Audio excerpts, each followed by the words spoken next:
Sammy. Oh no, I'm Morgan. Oh no. This is our Indie Lab about the index of refraction, dispersion, and we use lasers to do it. So the purpose of our lab was to determine how the index of refraction in water varies based on the wavelength of light being refracted in the water. And this phenomenon is called dispersion, so it's like the variation of the index of refraction. And you could see like a prime example of dispersion is our first slide that had the cover of Pink Floyd, which is like the different angles of the different wavelengths of light coming out. So that's what creates that prism. So our hypothesis was that as the wavelength of the light increased, the index of refraction will decrease, and the frequency will stay the same, but the wavelength will decrease since n is equal to c over v, and v is equal to the frequency times lambda. The velocity will increase, which will cause the index of refraction to decrease. So this is our setup and our equipment. So like lasers, tap water, protractors, pencil paper. Yep. Is that a battery? Shined it. Yeah, it's a battery for later. Yeah, so basically we just filled up a container of water that had flat edges. We were worried that like if the glass or the plastic was curved, that might affect how the light reflected or whatever, or how we could like measure it. So we had a container that had straight edges, and we just measured the incoming angle and the outgoing angle of the light, 3 different lasers. And we did add a bit of salt water and a bit of sea salt to the water, so that, because some of our lasers weren't as strong as others, so that we could better see the light in the water, so that might have caused some air, but it didn't cause that much air. Yeah. How do you know? Because our percent of airs were super low. So the backgrounds, we used Snell's law primarily to make our graphs, and we assumed that N1 of air was 1. And then we found this equation, the Abbe number, when we were researching dispersion, and it's a way just to quantify dispersion using, so all of these are Fraunhofer lines in the solar spectrum, and we used the index of refraction at these wavelengths to calculate the Abbe number. And if you have a high Abbe number, you have low dispersion. Yes? What's a Fraunhofer line? We kind of talk about it more on the next page. Oh, great, but, great. Continue. Yeah. So yeah. Okay. So here's the solar spectrum, and all of these lines, the black lines, are absorption lines in which light at those wavelengths was absorbed, which is like a photon that had those specific energies. And Absorbed by you? no, they were absorbed. They were absorbed in the photosphere, which is outside of the sun, and it has the air in the photosphere is colder than the air in the inner regions of the sun, and so that primed it to absorb photons because the electrons are at the lower energy state, so they're primed to absorb. And also like the other elements in like our atmosphere, like hydrogen and stuff like that, and oxygen can also absorb the light. And so that was creates absorption lines, and then we used D, C, and F are very prominent lines that were used in this Abbe number equation. I don't really know like how he got to it. I tried to look it up, but yeah. But it's used with glass and other transparent substances. Okay, so this is our data. So we measured the angles coming in and coming out, and then we would use the equation with the signs in the end too. Yeah, and so that was for the violet light or the blue light. The blue light. The blue light, and then this is it's the same, the green light and the red light. So then this is our graph for the green light. We graphed the sign of the incident versus the sign of the angle of refraction. So it's pretty linear, and then this is the graph for the red light, the same, and this is the blue light.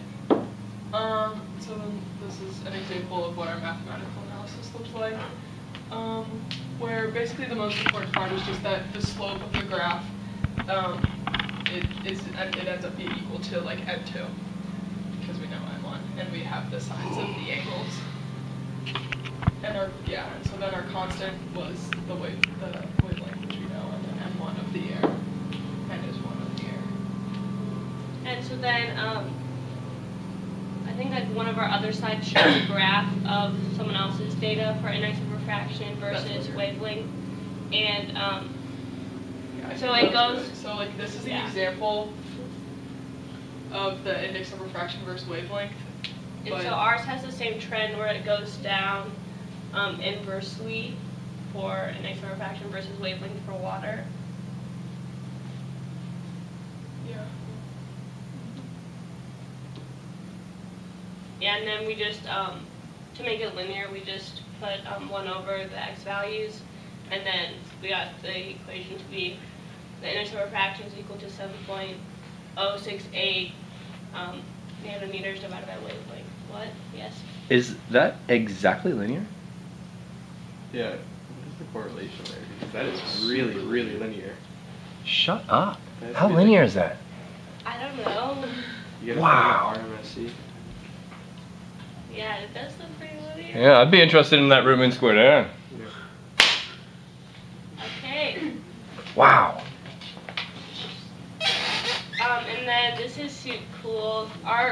All our values for n, the different wavelengths, which we found different values for n for the different wavelengths online, and it's all less than 1%, which is kind of crazy.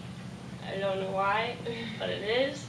And then we found the Abbe number for water online, which is 55.74, but ours ended up being 82.25, because the wavelength for red, blue, and green light are really close to the wavelengths of the Fraunhofer lines that were used in the Abbe number equation, so we just use the index of refractions for those wavelengths.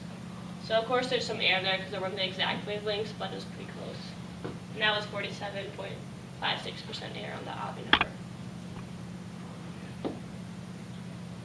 So some of our sources of error, just like, measuring wrong with the protractor. We didn't account for, if there was any, refraction with the plastic container. And then the salt, added to the water could change the index of refraction for the water because we used, tap water, I think. But, yeah, and then some salt, could have reflected the light also. And then what Amy talked about, how the Fraunhofer lines aren't exactly the wavelengths of the light lasers that we had.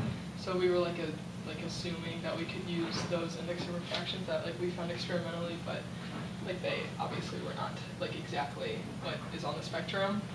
And then the Abbe number we found on the internet is for distilled water, but we used tap water in the experiment.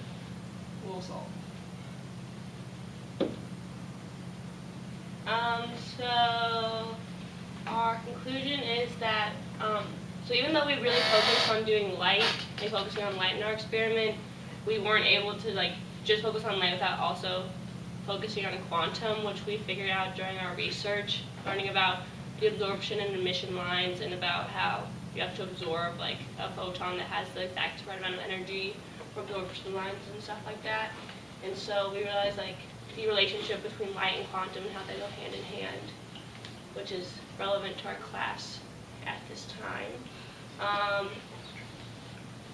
And then we learned about the Fraunhofer lines and the absorption lines, and how the Abbe number is used to quantify dispersion. And yeah. Well, thank you. Do you have a question? No. Yes, Ben Keller.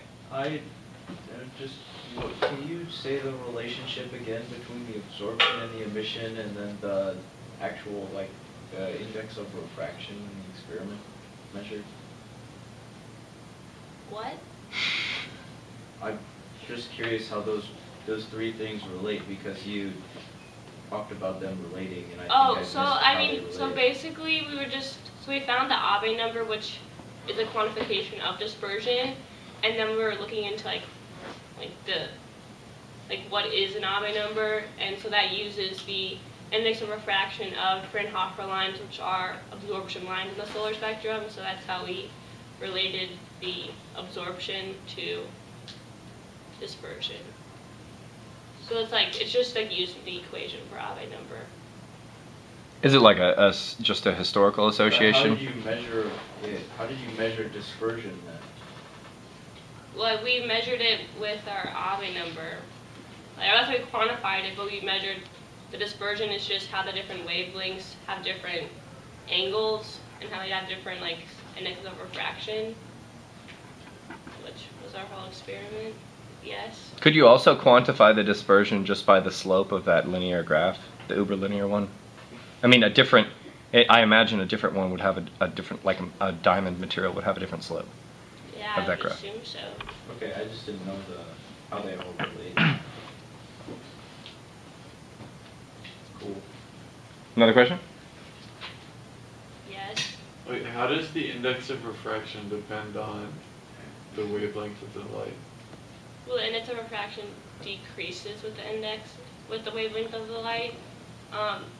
It decreases more rapidly when it's the beginning of the visible spectrum, but then it kind of levels off more towards the end, which is that inverse relationship that we were able to linearize. Great answer. Okay, thanks again.